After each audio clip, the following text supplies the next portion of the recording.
Shalom a todos. ¿Cómo están hoy? Y estamos en otra edición de el comentario de la Parashá semanal.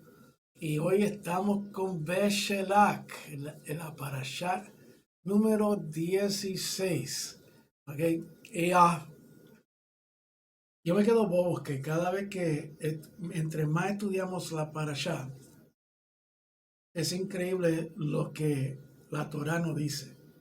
Wow, todas están espectaculares. Sí, y la cosa es que yo mismo he tratado de tomar la batuta para tratar de pasar la primera aliyá y cubrir por lo menos 2 aliyá en una hora, pero qué difícil se ha hecho, porque es que hay tantas cosas que el Elohim nos quiere demostrar y cómo aplicarla a nuestra vida. Y cuando uno pone entonces los mitzvot encima de eso, uno dice, rayos, que mucha información hay. Pero Baruch Hashem, que por lo menos Elohim nos dio unos cuantos años de vida y tiempo para estudiar. Que eso Todavía podemos seguir estudiando. Por lo menos podemos seguir estudiando, que es lo más importante. Pues entonces, la Parashá Beshelach, y que significa jugando el mío. Okay, ahí tengo. Quiero que se fijen en el retrato que está en el lado derecho de ustedes y que está cayendo el sol. Y ahí estamos viendo unos juncos, ¿ok? En cual vamos a estar tocando unos puntos sobre eso. Y entonces, en el lado extremo izquierdo, debajo de Moshe, dividiendo las aguas, encima de eso, vemos casi un mar de juncos, que es lo que se llama the Florida Everglades, que es los pantanos de la Florida. Y vamos a tocar unos puntos con eso, porque cubrimos lo que es juncos y mar en esta parashá. Pues vamos a seguir por aquí para abajo.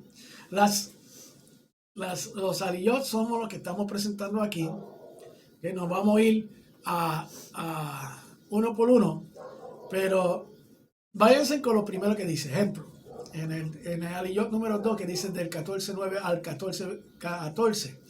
Entonces, para complicarlo más la vida, es en la traducción Ashkenazi. Entonces tenemos en la traducción Sefardí que llega hasta el 14.9 hasta el 25. Okay. Como dicen nuestros hermanos judíos, uy, vey. Como que tratan de complicar las cosas, deben ser las cosas más simples. Váyanse con el primero y no se complique la vida. Okay. Lo importante es que sea dividido en 7 partes, una parte cada día, para que ustedes durante la semana completa puedan leer la Torah. Ahí están también en la Haftarah, que en ese sí la lectura del Brit Hadashah o escrituras apostólicas, o conocido mundialmente como el Nuevo Testamento, que está en Lucas. ¿Okay?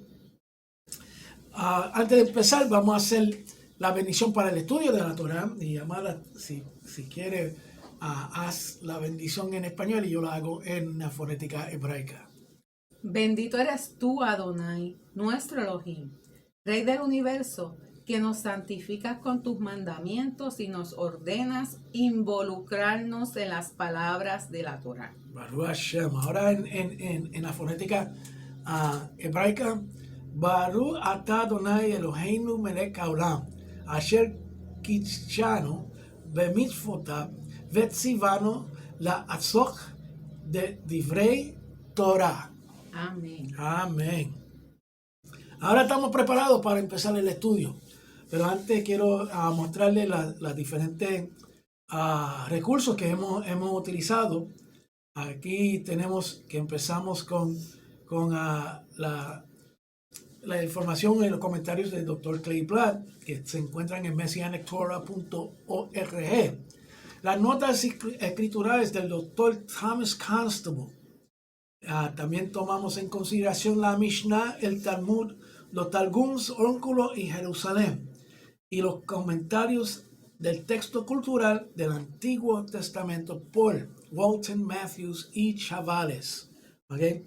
Son libros necesarios. También utilizamos los comentarios de la Torah de Mordecai Edery y la Torah de estudios judíos, ¿okay? Que he presentado en los parashot anteriores, que son libros que pueden bajar del internet y utilizarlo como recursos para los estudios de ustedes. Vamos a cubrir en esta parashá, ¿okay? En el Éxodo 16, 29, que no vamos a estar llegando ahí, te lo digo desde antemano, no vamos a llegar hasta el capítulo 16. Pero toca la prohibición de traspasar los límites permitidos en el Shabbat. ¿Ok?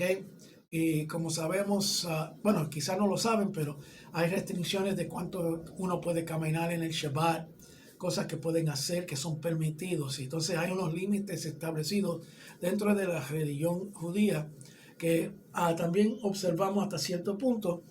Y se tocan esos puntos en este Mitzvot 24. ¿Ok? La primera aliyá, ¿cuál es el resumen, amado? Bueno, dice que Dios no guía al pueblo por el camino de los filisteos, que era el más cercano para que no tengan que ver la guerra. Les hace dar un rodeo por el desierto hacia el mar de juncos. Salen armados de Egipto. Moshe toma consigo los huesos de Joseph, conforme al juramento que se hizo. Parten de Sucot y acampan en Etam, al borde del desierto. Hashem va delante de ellos permanentemente, de día en una columna de nube para guiarlos y de noche en una columna de fuego para alumbrarlos. Así podrán andar de día y de noche.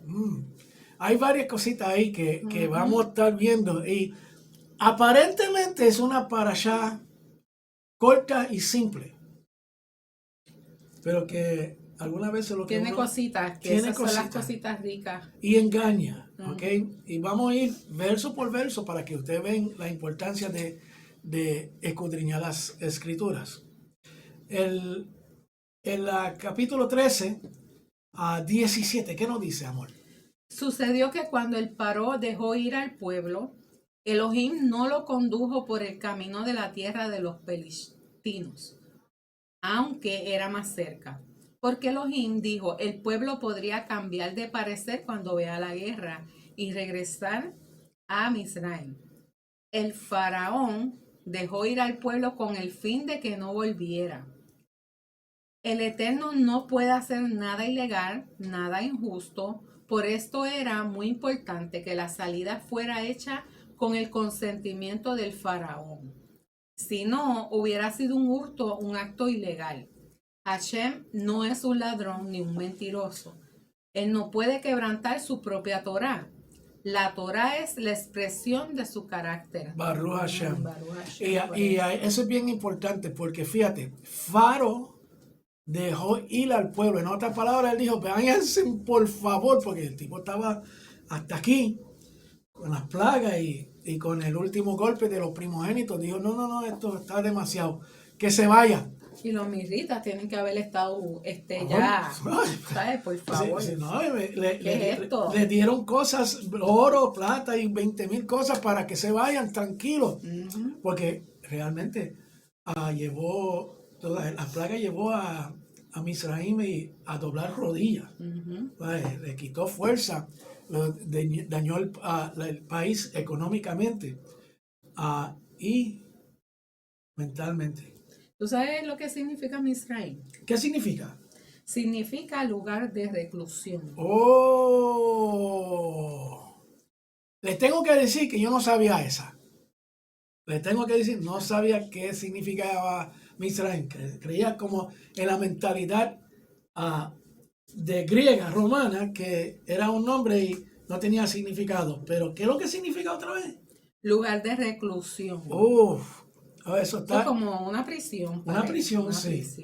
So, cuando nosotros estamos hablando de que nosotros salimos de Egipto, Egipto es un nombre para un lugar, pero Mitzrim, que tiene un significado que nosotros decimos, salimos de Mitzrim, de la prisión salimos. salimos de nuestra prisión, ¿ok? Del pecado. Exactamente. Right. Wow. Y eso está fuera de liga, ¿ok?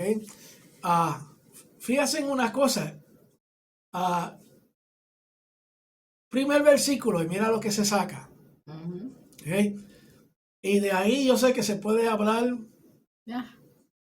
especialmente socialmente y psicológicamente. Sí, un montón. Se puede hacer mucho porque o sea, la opresión, la esclavitud, la, el, el trabajo fuerte, Todo. no estar en consideración, un sinnúmero de cosas que es digno de estudiar desde ese punto de vista la palabra Mitzrim. ¿Ok? Hay varias razones por las que Hashem no quería que entraran en territorio de filisteos. Como dice el resumen, Hashem prefiere que lleguen a la tierra de Canaán, no por la costa Ujú. o el camino de Joreb, ¿ok? Que se dice que era el camino de los filisteos, ¿ok? Y decide ir a dar una vuelta. Por el Y, lado más largo. y hay dos razones por qué. ¿Cuáles pueden hacer? Bueno, la primera sería que si los filisteos atacan, los temerosos de los hijos de Israel querrán volver a Egipto. Eso es una posición que dice Rashi. Y eso es bien lógico, porque la cuestión es que ellos salieron, aunque salieron armados, y lo vamos a ver más tarde, que salieron armados, pero no estaban organizados como Como para una guerra. para una guerra. Por ende, el factor miedo, o vamos a decir, Pánico, quizá. sí, pánico, porque al enfrentarse un ejército para atacarlo, y ellos aunque tengan, tú sabes, Ellos no estaban preparados primero para eso. sí, y fácilmente con eso iban a decir, vamos a regresar porque esto está demasiado fuerte, ¿ok? So, es lógico ese punto de vista de lo que trae Rashid. También hay otro. Sí, porque por el pacto de paz que hubo entre Abraham y Abimelech, los hijos de Israel no podían atacar a los filisteos. Peor todavía. Eso lo dice en Bereshit 21. Y fíjate, entonces Hashem está honrando ese pacto que Abraham hizo con Abimelech. Wow. ¿Vale? Que prueba sobre cualquier duda que Hashem honra las leyes y los pactos del ser humano. Por eso, y voy a sacar un poquito del tema, por eso el convenio que se hizo delante de Dios de que un hombre y una mujer iban a estar juntos, o sea, la boda, el casamiento, es tan importante para Elohim. Sí. Y nosotros somos los que rompemos ese pacto. Hermanos, lo hacemos, no le damos la importancia. No le damos la importancia. Que merita. Entonces, si un matrimonio no trabaja, no es a causa de Elohim. No. Y yo estoy seguro porque cuando nosotros nos casamos, ¿ok? Y eso fue después de nosotros yo estar unos años en la sinagoga, que aprendí lo que es un pacto.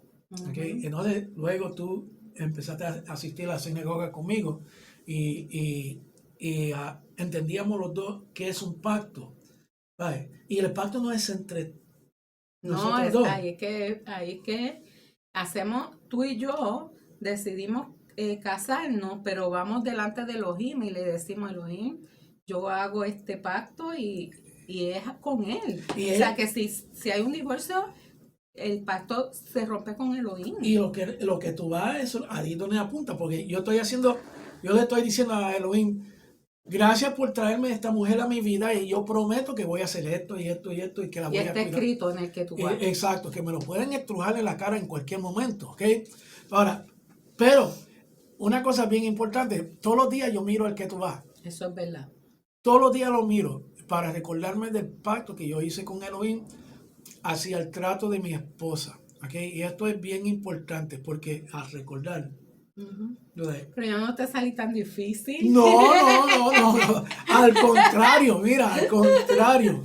No, esta mujer ha sido una bendición para mi vida, fíjate, en todo sentido de la palabra. Vamos a seguir acá Sí, porque si nos vamos sí, por ahí, sí, olvídate. vamos a seguir, sí. Pero es buena, es buena. ¿Ok? Vamos a ver lo que el Midrash dice. El Midrash trae una cosa bien interesante. Ahora, el Midrash trae otros puntos de vista que no necesariamente son verdad. ¿Ok?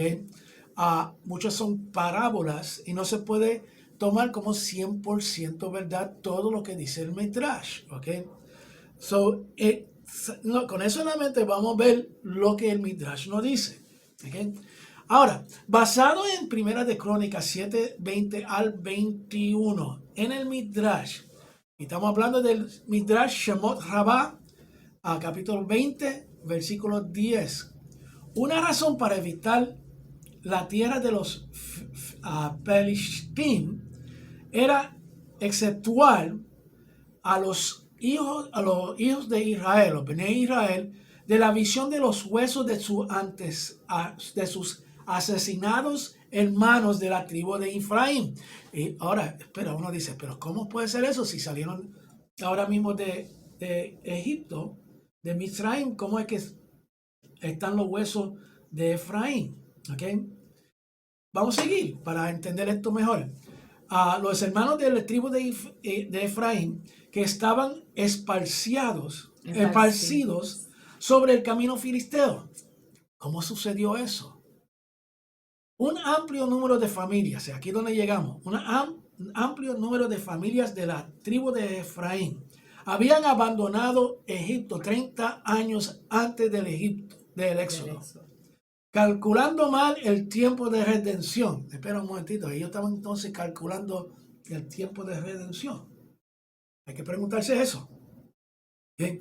Ellos alegaron que los 400 años de exilio egipcio predicho a Abraham en el Brit Ben Abetarim, el pacto entre las partes, comenzaron en el tiempo de aquel convenio, mientras en realidad el verdadero comienzo del exilio debía ser computado desde el día del nacimiento de Isaac. ¿Ok? Qué complicación ahora. ¿Ok? Ahora, si 30 años, ¿ok? Sí, iban a ya los cuerpos descompuestos, con el calor y cuestiones así resecos, quizás lo que habían eran unos cuantos huesos, ¿ok? Eso podía ser, ¿ok? Pero también vemos que Hashem, ¿ok? Si esto fuera verdad, ¿ok?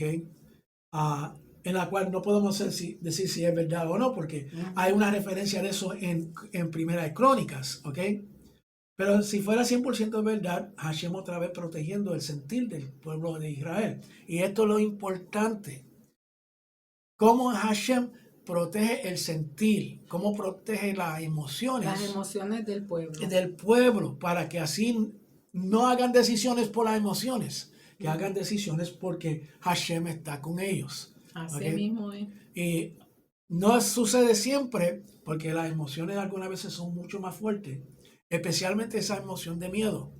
Pero Hashem ayudando al pueblo, ¿okay? Diciéndole, no, coge por allá, coge por aquí, ¿okay? Para entonces amortiguar ese miedo que obviamente tenían que estar sintiendo. Sí. ¿Okay?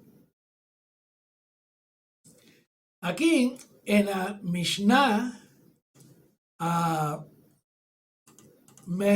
Mequitá de Rabí Ishmael, ¿okay? Dice una cosa interesante. ¿Y qué es lo que dice, amor? El temblor se apoderó de los habitantes de Plashed.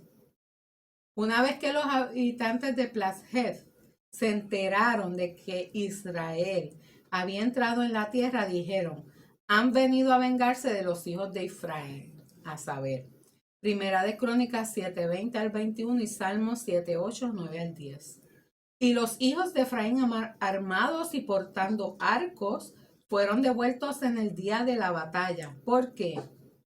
porque no guardaron el pacto de Elohim y se negaron a caminar en su Torah. Sí. Otra cosa que, ok, está interesante, pero la Torah ah, habla bien poquito sobre ese asunto, ok. Pero tenemos que tomarlo en consideración para ver claramente cuál es el deseo de Elohim y cómo él protege al pueblo de él. Okay, so eso es lo más importante. No voy a abundar mucho ahí porque si no, se va a la hora completa en explicar todo esto. Okay? Pero sí lo vamos, mientras seguimos a ciclo, vamos a entrar más en detalle en estos conceptos del Midrash y que el Midrash nos está enseñando. Okay? Exacto. Okay. Dios pues hizo que el pueblo diera un rodeo por el camino del desierto hacia el Mar Rojo. Y los hijos de Israel subieron armados de la tierra de Egipto.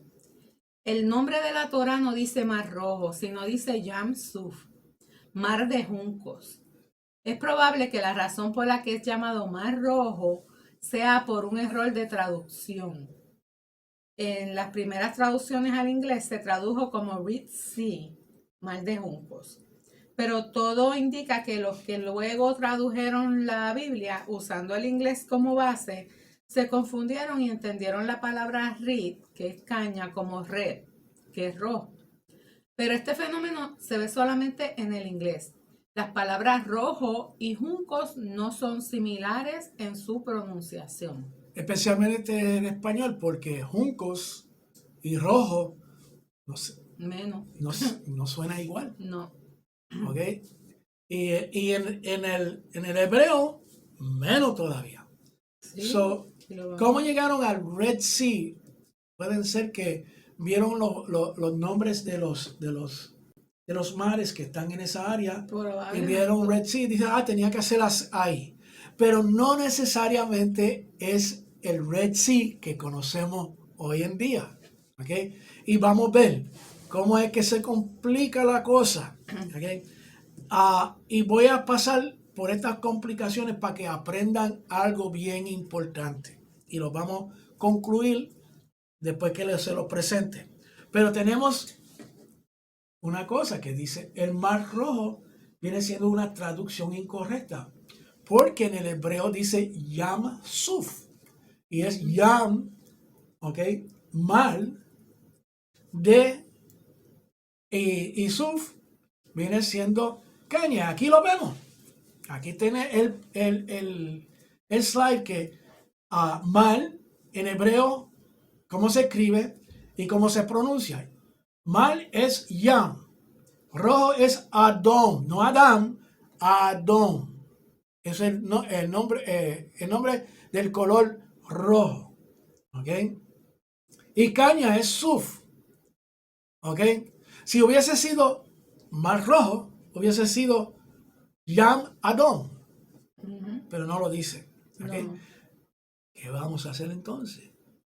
Entonces, ¿será que es posible que lo que calculan que el cruce de los israelitas por el Mar Rojo puede ser incorrecto?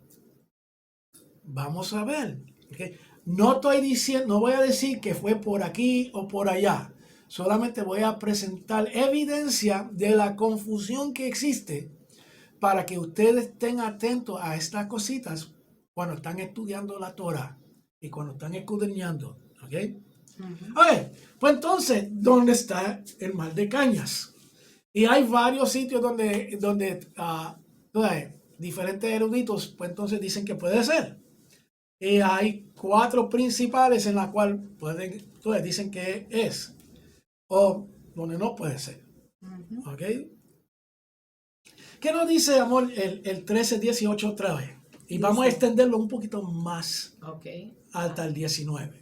Así que Elohim hizo que el pueblo diera un rodeo por el camino del desierto del mar de los juncos. Ahora bien, los israelitas salieron armados de la tierra de Misraim.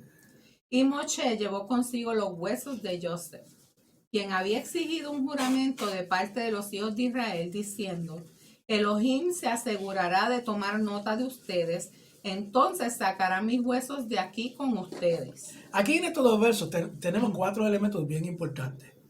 Que Elohim hizo que el pueblo diera un rodeo, en otra retroceder. De eso no se habla mucho.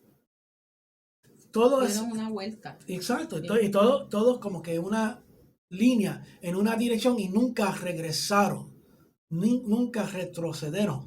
Pero cuando vemos la palabra para un rodeo en hebreo es retroceder. Y uno se tiene que preguntar, espera un momentito, ¿por qué entonces Hashem lo manda a un sitio y entonces lo manda para echar para atrás? Esto está bien interesante. También está el Maljuncos, ¿ok?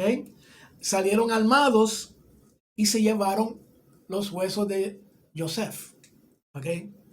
Vamos a entrar un poquito más en detalle. Aquí, entonces, te estoy presentando un mapa del 1871, donde uno de los posibles sitios donde está el mar de Juncos puede ser donde está la flecha con el sello pantano.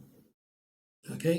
Y vamos a ver eso, porque tenemos que recordarnos de varias cositas cuando estamos estudiando la geografía de las parashá. ¿Ok? So, aquí este mapa que lo conseguí en el internet, bien chévere, bastante viejito, para ver cómo los cartógrafos vieron esa área en ese tiempo. ¿Ok? Vamos a tocar primero armados. ¿Ok? Que salieron armados. ¿Qué hay ahí? Dice que la palabra hebrea es de significado incierto, pero resulta evidente que en el libro de Yehoshua, capítulo 1, 14 versículos y capítulo 4, 13, se usan indistintamente los términos Hamushim y Halutzim, perdón. Este último término, sin duda alguna, quiere decir soldados armados para la guerra. So, no en adición con riquezas, que dado por lo mismo misritas, ¿okay? Salieron armados. ¿Okay? Como listos para una guerra. Exacto. Y permitido por el faraón. ¿Ok? Pero eso trae unos detallitos bien importantes que vamos a ver más tarde. ¿Ok? Salieron listos para defenderse.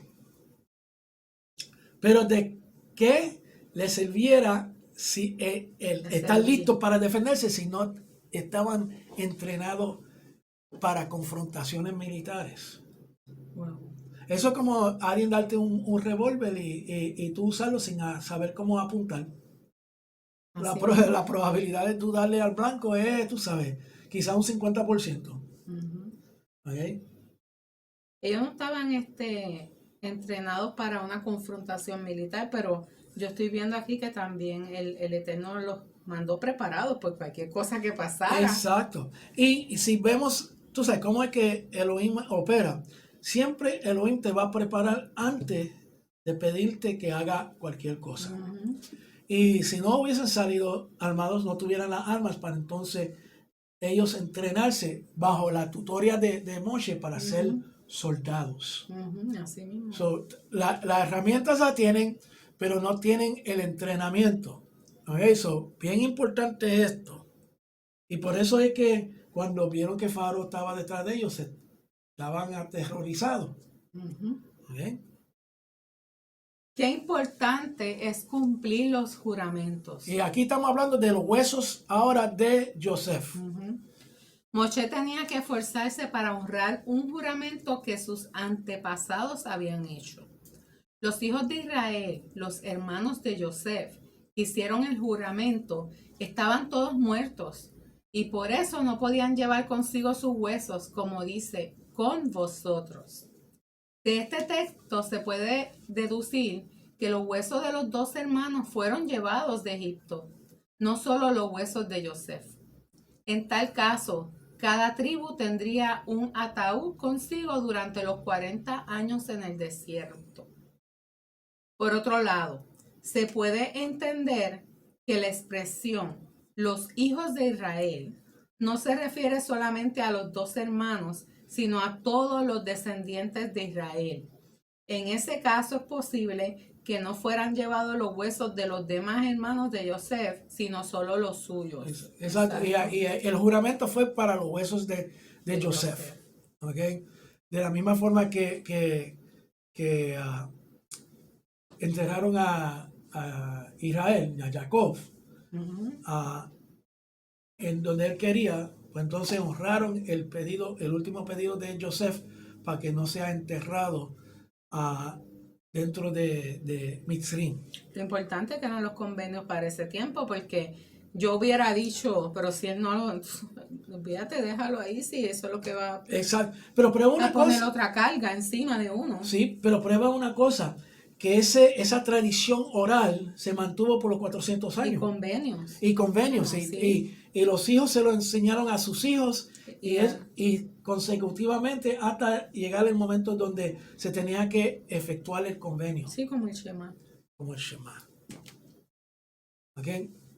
Y Moshe tomó consigo los huesos de Joseph, pues éste había hecho jurar solemnemente a los hijos de Israel diciendo: ciertamente os visitará Elohim, y entonces llevaréis de aquí mis huesos con vosotros. Baruch Hashem. Baruch Hashem.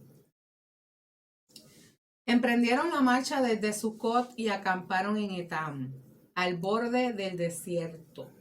Hashem iba delante de ellos en una columna de humo de día para guiarlos por el camino y en una columna de fuego de noche para darles luz, para que viajaran día y noche. La columna de nube de día y la columna de fuego de noche no se apartaban de delante del pueblo. En este versículo 21 aparece el verbo guiar de forma hifil, causativa, para mostrarnos que el Eterno iba delante mediante un emisario que le representaba. Eso es un comentario de Rashi. Exacto. Y la columna de nube fue el representante del Eterno en este caso. Eso estaba frente, fíjate, desde que salieron está la columna de nube y el fuego. Eso está interesante. Iban delante de ellos. Sí. Ahora, ¿por qué decimos que fue un representante? Pues entonces vamos a brincar un momentito al 14:19, donde dice claramente el mensajero de Elohim que iba delante del ejército israelita. Cuando estamos, recuerda, tienen armas, ¿ok? Pero no están entrenados, pero son considerados un ejército, porque son un montón, ¿ok? Ahora se mudó y se puso detrás de ellos. Y la columna de nube se apartó de frente de ellos y se situó detrás de ellos. Aquí está algo bien interesante, ¿ok? Y aquí yo estoy viendo 2 mensajeros, ¿ok? Porque fíjate lo que está diciendo las escrituras. Que iba delante del ejército israelita. Ahora se mudó para atrás. El mensajero, no dice la nube, el mensajero de Elohim que iba delante de los ejércitos israelitas, ahora se mudó y se puso detrás de ellos. Número 1. El mensajero se va a la retaguardia del ejército israelita. ¿Ok? Y la columna se apartó del frente de ellos y se situó en la retaguardia también. 2 cosas diferentes.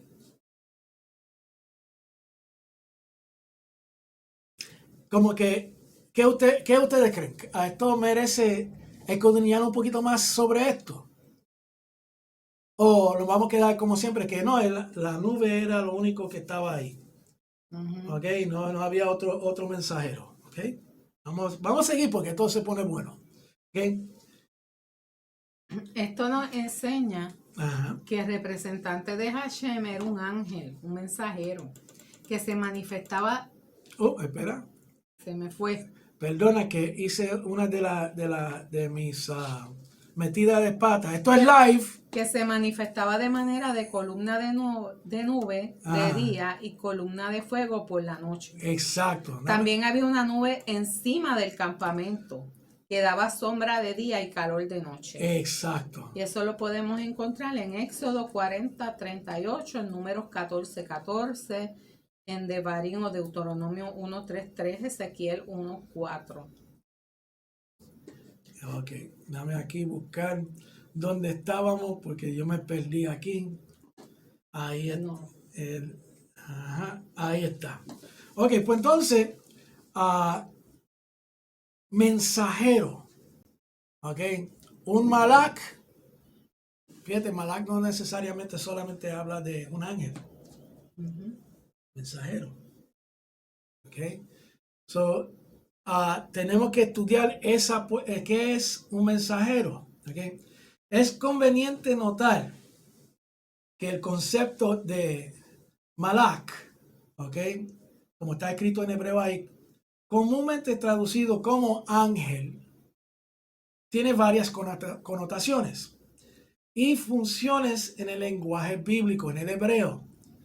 Así leemos, él hace los vientos sus mensajeros, al fuego fulgurante sus emisarios. Eso está en Salmo 104, versículo 4. Por otra parte, el profeta es llamado con cierta frecuencia en el lenguaje bíblico, como en este caso de Moisés. Él envió un malak, un mensajero o un ángel, y nos sacó de Egipto. Eso alusiones a Moche que se hace en Números 20, versículo 16. So, malak en hebreo tiene varias definiciones, todo dependiendo de cómo te utiliza en el contexto de lo que está escrito. ¿Ok?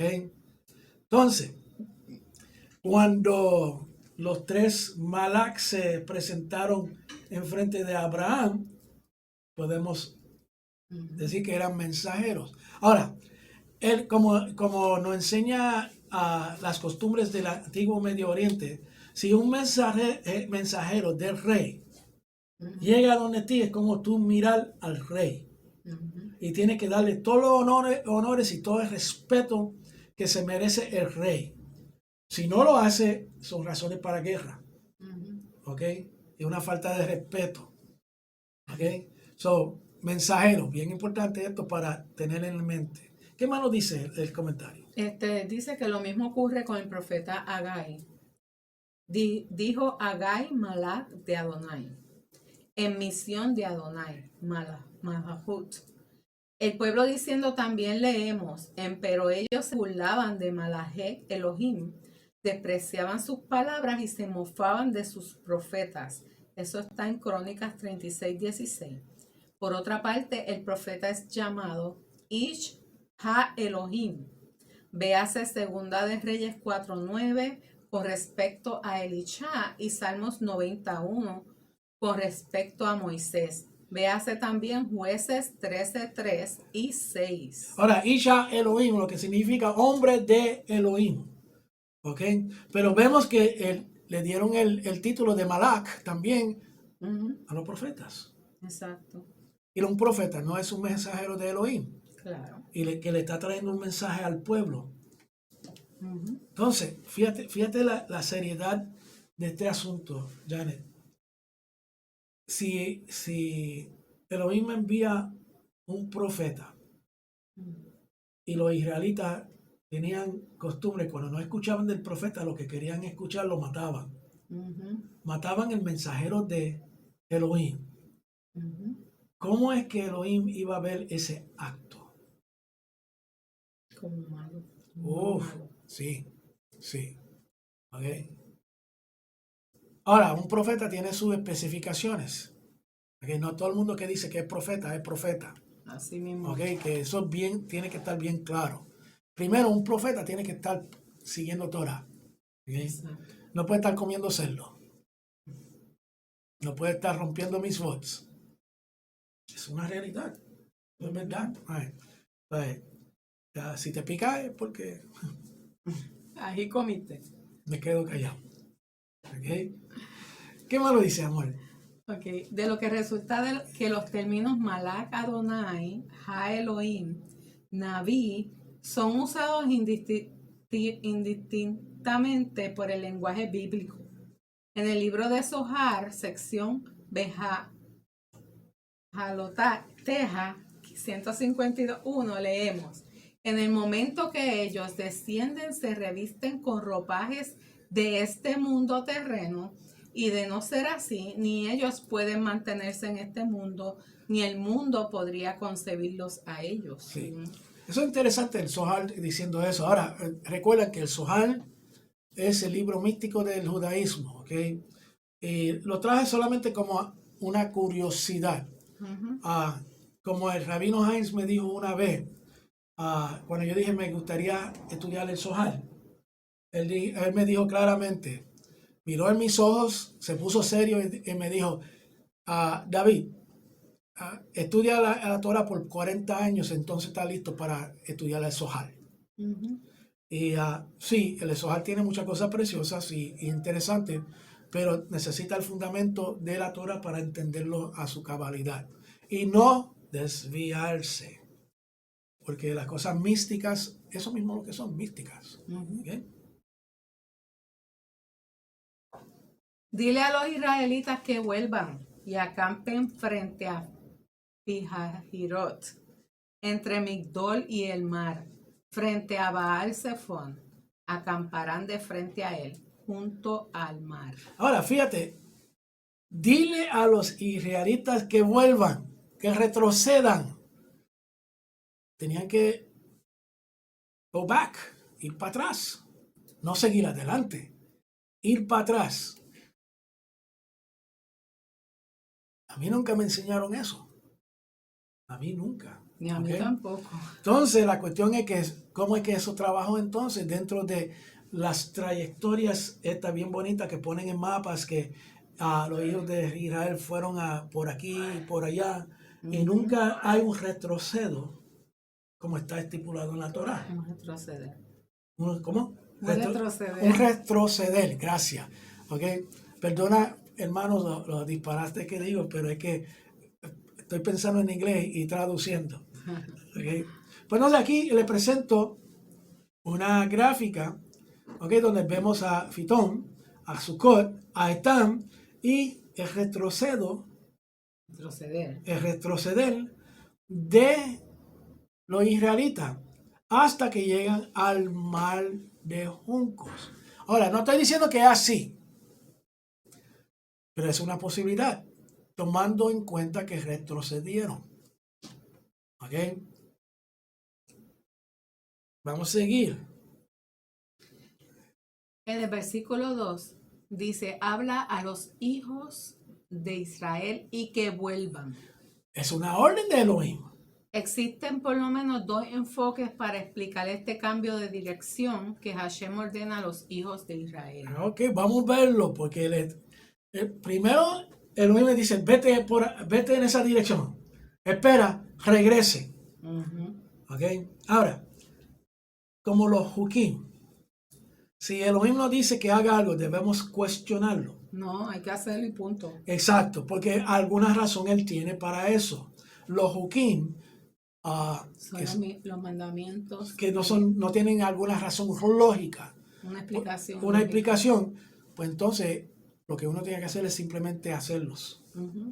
Y no preguntar, porque el que lo está ordenando es el creador de todo este universo que es Elohim. ¿Ok? So, y Elohim le dice, vete por allá, espera, regresen. ¿Ok? Elohim tiene el control remoto del ejército de Israel. Y él puede echarlo para atrás cuando él quiere y como él quiere. ¿Ok? Pero vamos a ver entonces qué es lo que sucede con estos dos enfoques. Pues algunos intérpretes entienden que se trata de un hecho meramente táctico e incluso llegan a elaborar una especie de mapa para ilustrar este giro táctico. El otro enfoque es el sustentado por Abarbanel, que entiende que este giro de los hijos de Israel es para lograr determinadas cosas. ¿Y cuáles son esas determinadas cosas? derrotar a los ejércitos de Paró, pero no con venganza por las cosas ocurridas en el pasado, sino para destruir la soberbia, que es la actitud mental que promueve la esclavitud del hombre por el hombre. Y con proyección de futuro, teniendo en cuenta que la finalidad de la salida de Egipto era el asentamiento definitivo de los hijos de Israel en la tierra prometida, a la sazón poblada por 7 pueblos, algunos de ellos muy poderosos y sus ciudades muy fortificadas. El interrogante será, pues, ¿cómo infundir valor en los hijos de Israel, que eran a la sazón un pueblo debilitado y maltrecho por los largos años de esclavitud, y por consiguiente cómo enfrentar el poderío de los 7 pueblos en cuestión? Esto está interesante porque la cuestión es que es lógico, ¿ok? Porque además de tener miedo, aunque salieron con alegría porque se liberaron, pero toditos eran fuertes. Emocionalmente no todos son iguales. Exacto. Habían diferentes sentimientos, diferentes emociones. Exacto. En el versículo 3 también vemos extraviados están ellos. ¿Y qué es lo que dice eso? El pensamiento de Paró es simple, ya que los hijos de Israel habían llegado a la localidad de Etam, cita en el confín del desierto, cuando ellos retroceden hacia Baal-Zephón. Él entiende que no les queda ninguna salida, ya que no es frecuente que un esclavo regrese hacia su lugar de cautiverio, a menos que no tenga ninguna otra opción. Y es eso lo que quiere significar el versículo 4, cuando dice: empero yo voy a fortalecer el corazón de Paró, y él partirá en persecución en pos de ellos. Todo estratégico por Elohim. ¿Ok? Estamos viendo la mente estratégica de Elohim en todo color. ¿Ok? Y es para preparación a los hijos de Israel, a Benei Israel. ¿Ok? Y tiene su lógica, si uno lo ve desde el punto de vista militar. ¿Ok? Aparentar que están locos sin rumbo. Exacto. Regresen, que quiero que Faro interprete ese regreso de esta forma. Pues ahora es el momento que yo puedo atacar porque ellos no saben dónde van a ir. Están dispersos. Todo una táctica, ¿ok? Y todo sin ellos darse cuenta.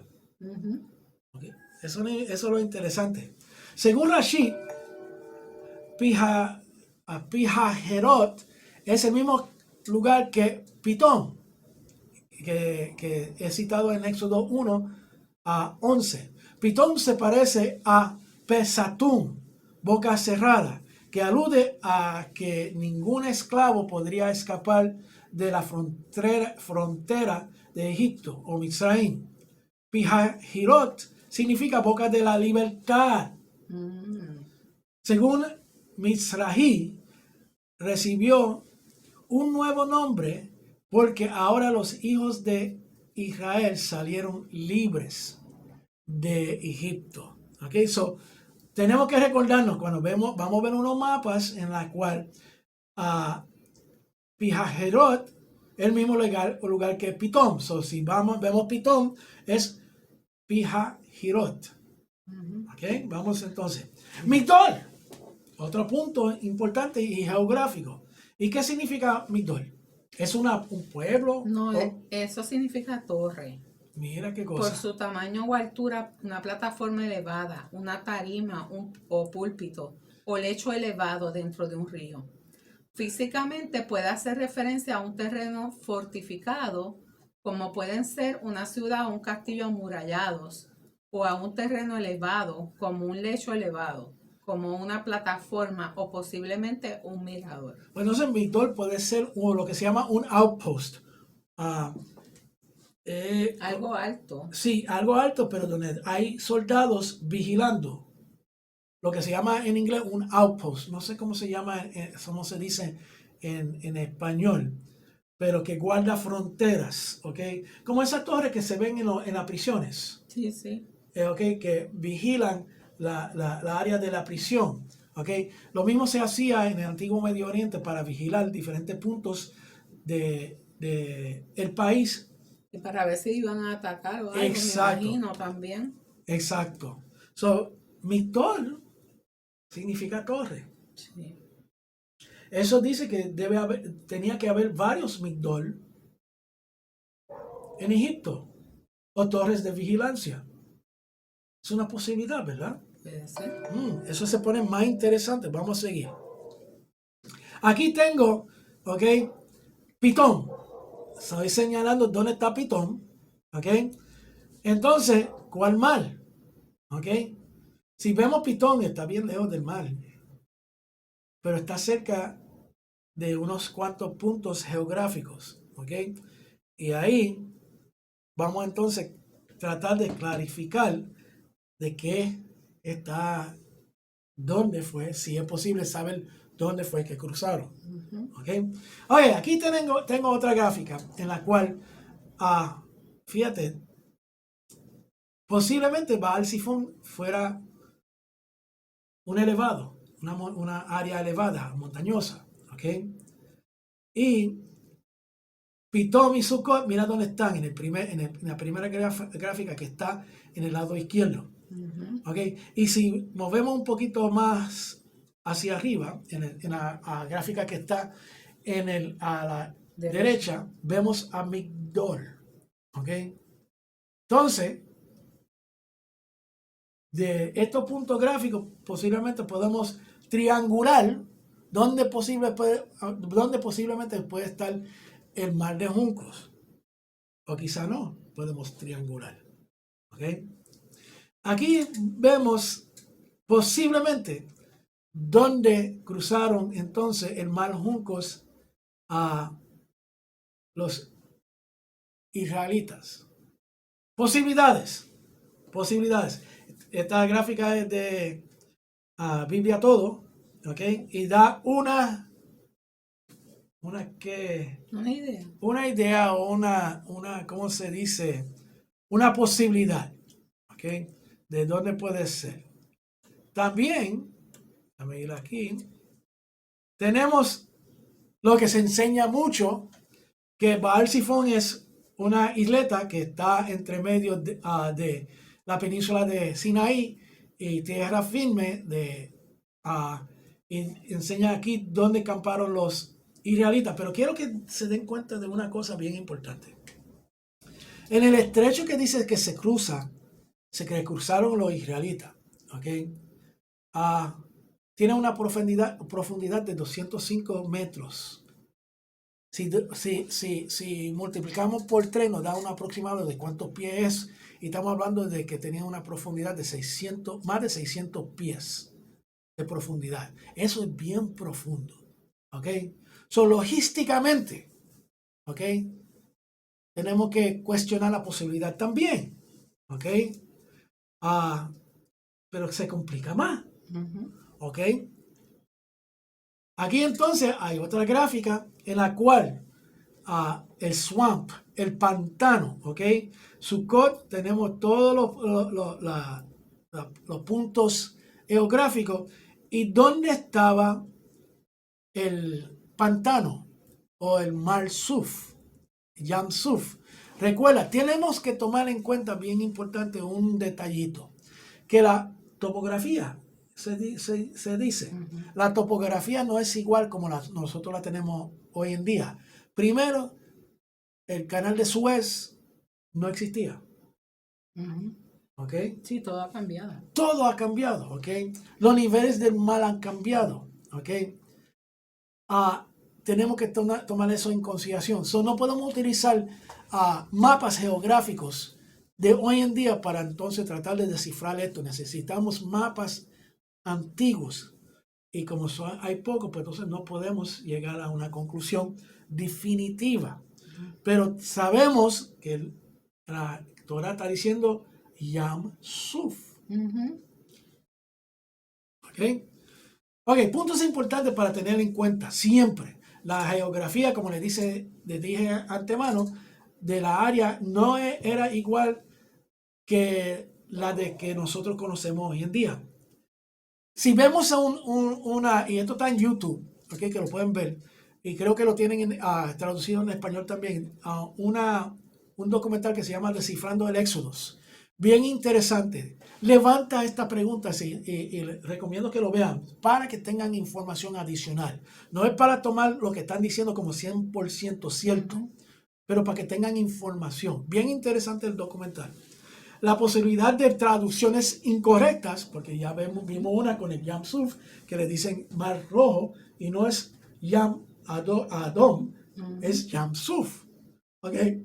Y el canal de Suez, que no existía en ese entonces. ¿Okay? So, tenemos que tomar todo eso y tener sumo cuidado de cómo vamos a decir que eran las cosas. Y si no sabemos, simplemente decir, no sabemos. Ok, aquí tengo otro mapa del Mediterráneo. Las posibilidades de Migdol. Ahí está la vía de Horus, okay, que era la forma más rápida para llegar a Canaán. Okay. Todo eso. Y la pregunta es, aquí les tengo dos más. Entonces, esto abunda, esto es increíble. Hay tantas y tantas especulaciones y teorías de dónde cruzaron, que uno se vuelve loco, ¿ok? Pero la cuestión es que realmente es importante. Eso te iba a preguntar yo. Realmente es importante saber por cuál mar fue que pasaron, por cuál sitio. Yo personalmente es interesante, pero no es importante, porque lo importante es que Hashem lo liberó. Y sea donde sea, tú sabes, los israelitas Lo cruzaron. cruzaron, punto. Llegaron al otro lado. Y los carros,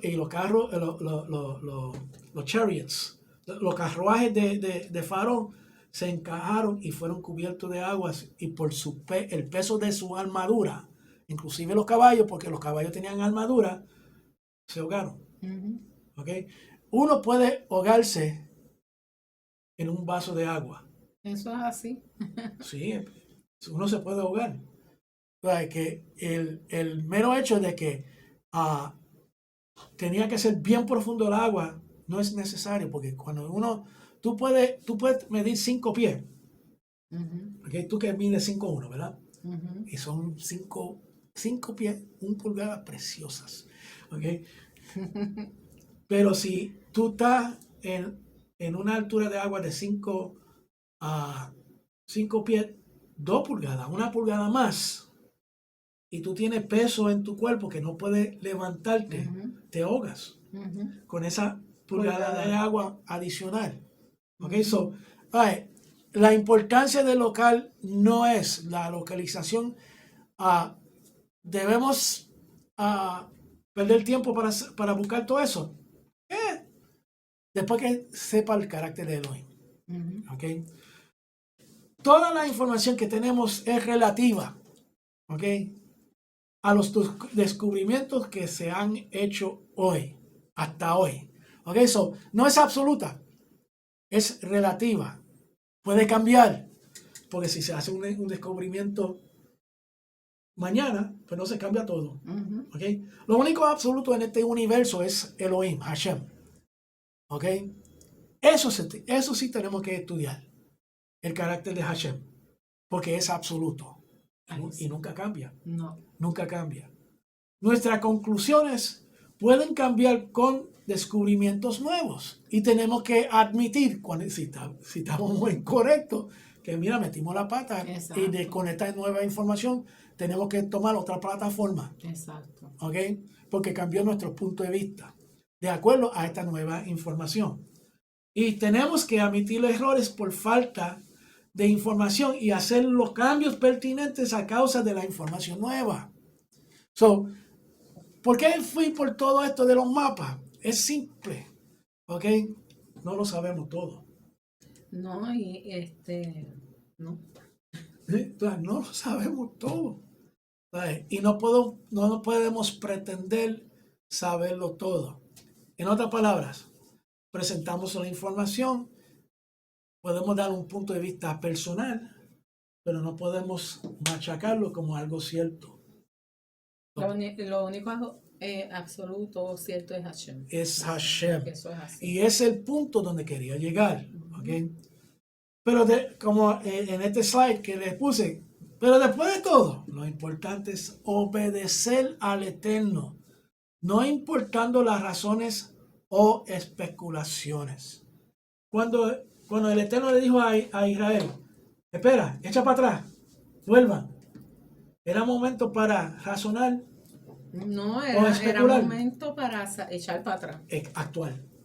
¿Ok? Y eso es lo importante. Tenemos que estar afinados con Hashem para cuando Él nos diga. Porque no, nosotros hacemos mucho como el pueblo, que sí que. Como el pueblo de Dios. Cada rato damos para adelante y vemos algo y entonces echamos para atrás. Sí. Pero y cerramos los oídos y no queremos saber nada. Exacto. No queremos escuchar a la voz de Hashem, no, sea audible o en nuestro ser. No, y hay gente que se tira tan atrás que dicen que no me hables de eso. Exacto. No quieren ni escuchar. Increíble, ¿ok? Y eso no debe ser así. Porque el secreto del éxito, créalo o no, es escuchar la voz de Hashem a través de sus escrituras, a través de él comunicarse con tu ser, tú sabes, en tu mente, por sueños o con voz audible, ¿ok? Porque lo hacía, lo hizo con Abraham. Abraham hablaba con él, como yo estoy hablando contigo. Así mismo. Y Adán también. Y con Moshe. O sea, que si él nos dice que te tienes que congregar sábado, te tienes que congregar sábado. Ah, Tuki, sí, eso es verdad. Pero me salió del corazón. Sí, no, pero así es. Es así. Es así. No hay que buscar más excusas. El día del Señor es Shabbat. Exacto. Es el día del Señor. Y no hay discusión en eso. ¿Ok? Y tenemos que aprender a aceptar lo que es. Hoy en día, lo que tenemos que es honrar el Shabbat. Es el primer paso. El primer paso es honrar el Shabbat. Ahí estamos admitiendo que Hashem, nosotros seguimos a Hashem. No solamente por decirlo, haciéndolo porque tenemos que separar el Shabbat. Tenemos que separarnos en ese día. Exacto. ¿Qué nos dice el 13:19? Y Moshe llevó consigo los huesos de Yosef, quien había exigido un juramento de parte de los hijos de Israel, diciendo, Elohim se asegurará de tomar nota de ustedes. Entonces sacarán mis huesos de aquí con ustedes. Emprendieron la marcha desde Sucot y acamparon en Etam al borde del desierto. Ok, ahora desierto. Okay. Bueno, primero, Etam significa en hebreo sólido o duradero. En otras palabras, ya no estaban en el pantano. Ok, estaban fuera. Ok.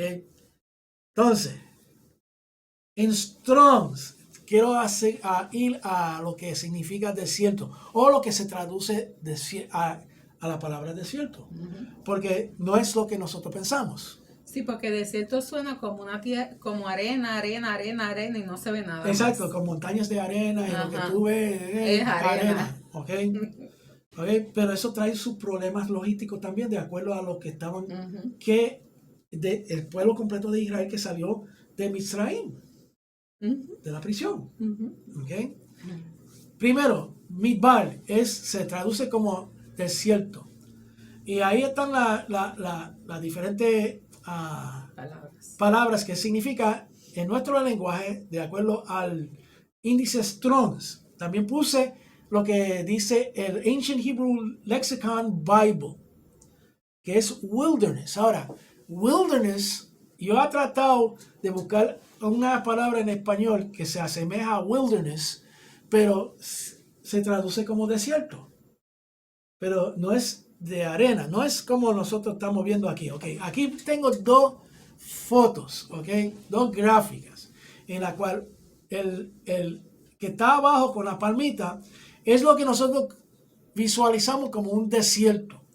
Pero lo que la Torá está hablando de desierto es lo que estamos viendo en la parte arriba. Tiene su vegetación,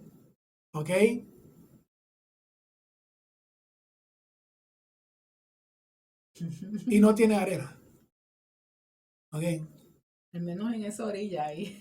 Ok, ahora, quiero que piensen lo siguiente. Ok, los israelitas salieron con vacas, Ajá. con ganado, Sí, con con animales que comían. animales, ¿ok? Salieron con caballos, me imagino, Ujú. con vacas, ¿ok? Seguramente con vacas rojas, una vaca o dos rojas, ¿ok? Porque tenían que hacer las cenizas de purificación. Sí, por el desierto que vemos ahí abajo, no creo No podían que ellos sobrevivir. puedan sobrevivir eso, los Exacto, animales. exacto. So, tenían que tener en ese desierto que habla la Torá, tenía que haber vegetación para los animales.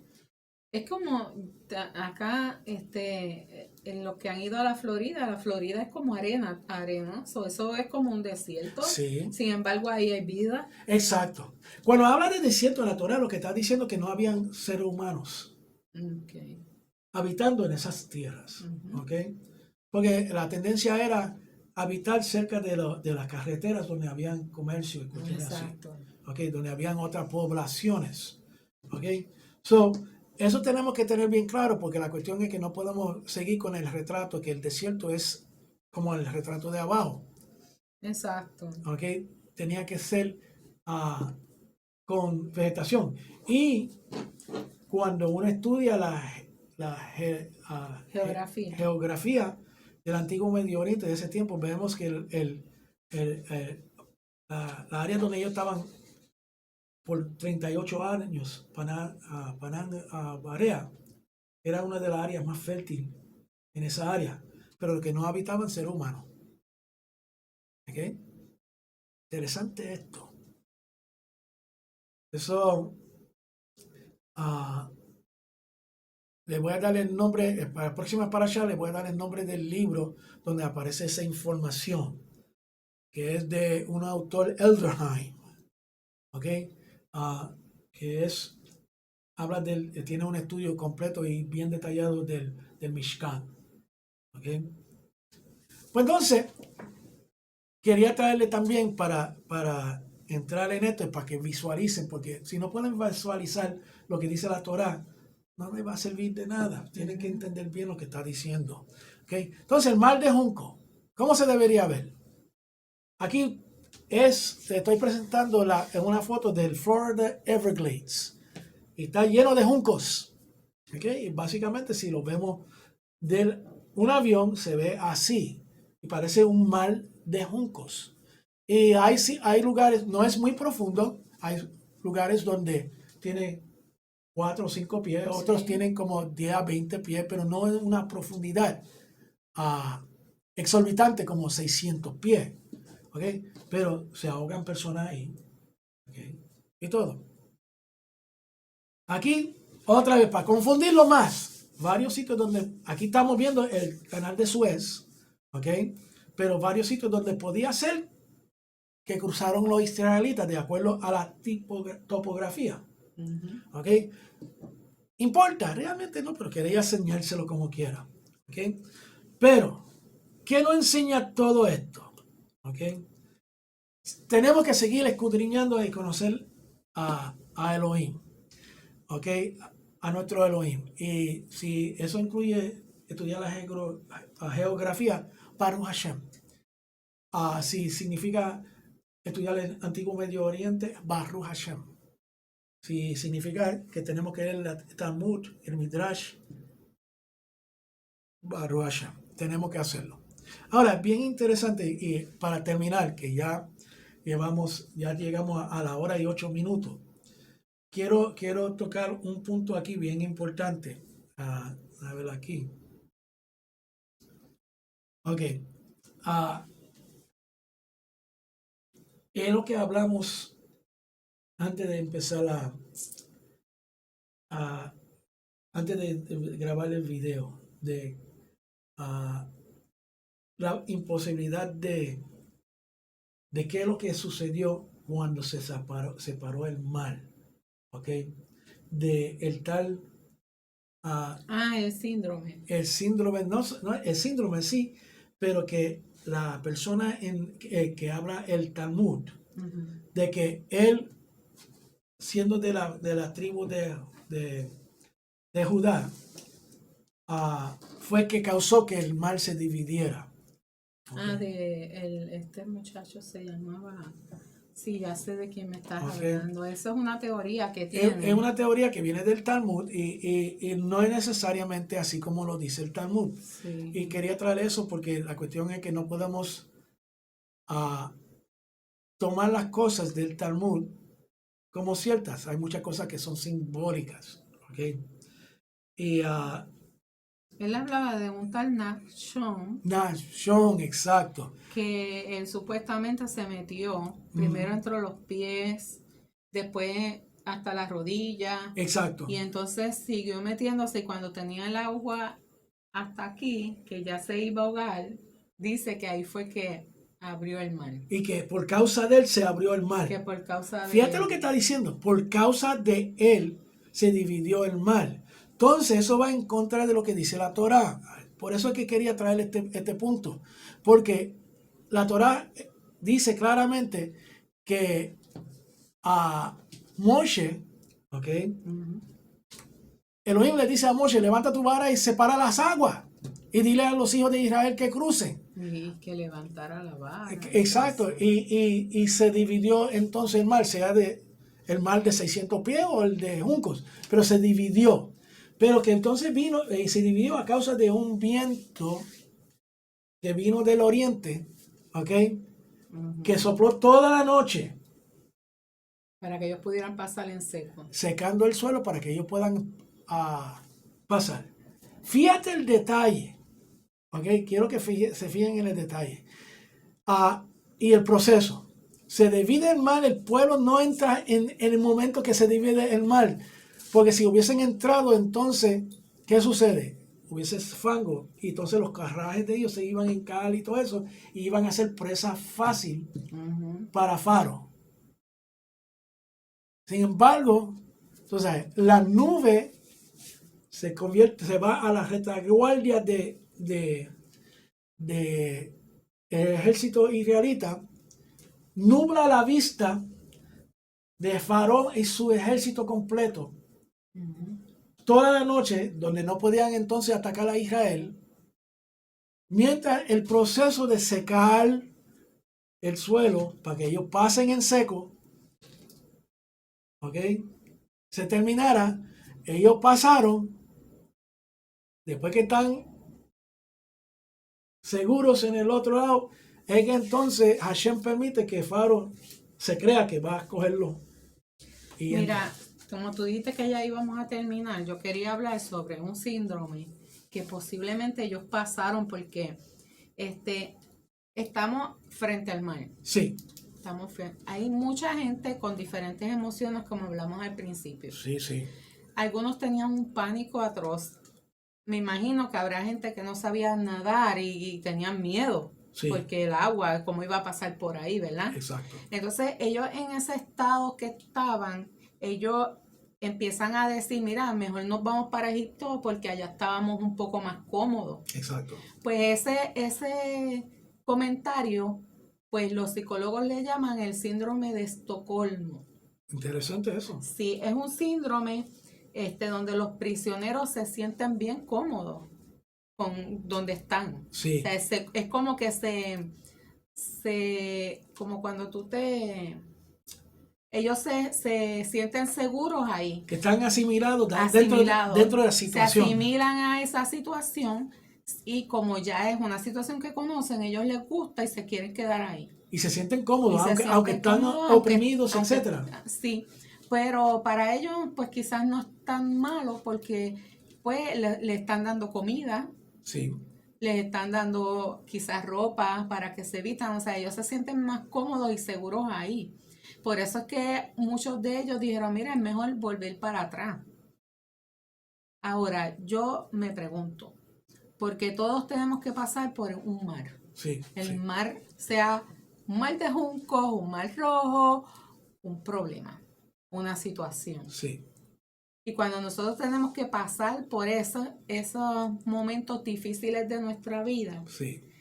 ahí nosotros no podemos tener este síndrome de decir, pues mira, no lo voy a hacer y me voy a echar para atrás porque tengo miedo. Sí, Al eso es verdad. contrario, tenemos que entonces cerrar nuestros ojos, confiar en el Eterno y no importa el mar, la dificultad, el problema, lo que sea que esté ocurriendo en la vida y el Padre te dice, camina, tú caminas, Exacto. aunque tú no lo veas. Sí, Tú caminas hacia adelante para que entonces al final puedas ver la tierra prometida y puedas llegar a un lugar seguro exacto. donde Él reinará en tu vida. Baruch Hashem, Baruch Hashem. Y añadiendo un poquito en ese pensar, amada, tenemos que esperar el proceso que está delineado por el Eterno también. Exacto. Porque, fíjate, Él abrió el mar, Ujú. pero tuvo que secar la tierra. En otras palabras, podemos tener un problema y Él nos enseña, por aquí es, quizá no es el momento de tirarnos por ahí, porque Él tiene que preparar el camino para entonces nosotros llegar del punto A al punto B. Exactamente. So, tenemos que discernir. Y la única forma que podemos discernir es Discernir. discernir. La única forma que podemos discernir es estar enchufado con Hashem, tener una relación con Él para cuando Él dice, ahora es, nosotros cruzar. Así mismo es. Porque si cruzamos antes de que Él nos diga. Él nos diga, lo más probable es que nos vamos a ahogar o nos vamos a estancar. ¿Ok? O vamos a echarle el proceso hacia atrás y hay que esperar más tiempo. Sí, o dañamos las cosas por completo. O las dañamos, Ok. así mismo es, porque Él lo que quiere es que confiemos en Él, Y- que y- lo obedezcamos y que sigamos su misbot, su mandamiento. Es simple. Es simple, nosotros lo hacemos difíciles, Sí. Nosotros porque estamos tan arraigados a nuestras costumbres, a nuestras tradiciones, sí. que no podemos ver lo que hay detrás del mar. Cuando pasa la época de la Navidad, San Valentín, etcétera, O como le cambiaron el nombre, el Día de la el Amistad. Día de la Amistad y del Amor. Mm. Como quiera es el día de San Valentín y San me suena a santo, Sí. ningún cristiano debería Ujú. celebrarlo, eso es mi opinión. Sí. Pero cuando estamos con estos choques culturales y de tradición, que entonces la familia quiere invitarnos, vente para acá, que vamos a comer lechón, que vamos a hacer esto, que vamos a hacer lo otro, ahí es que nosotros tenemos que ponernos duros y decir, no, yo sigo al Rey de Reyes, sigo a mi Creador, Ujú. sigo al que me tiene aquí viva y me sigue dando, me bendice con tantas bendiciones que nos bendice. Y entonces uno estar firme y decir, no, yo voy a seguir el camino de mi rey. Baruch Hashem. Baruch Hashem. Baruch Hashem. Y lo voy a dejar ahí. Nos quedamos en el capítulo 14, versículo 2.